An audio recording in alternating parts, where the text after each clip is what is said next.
ভগবানের যে মৃদুমন্দ হাসি দর্শন করে যারা তাকে প্রণাম করেন,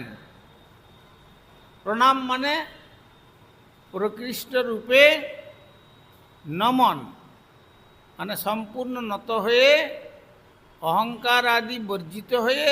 অভিমান শূন্য হয়ে যখন ভগবানের উদ্দেশ্যে প্রণাম করে তখন কি হয় না, শ্রী ভগবান তাদের যে জগতের সংসারের যত রকমের দুঃখাশ্রু সম্পূর্ণরূপে মোচন করে আনন্দের সমুদ্রে তাদের নিমজ্জিত করে। আর অন্তে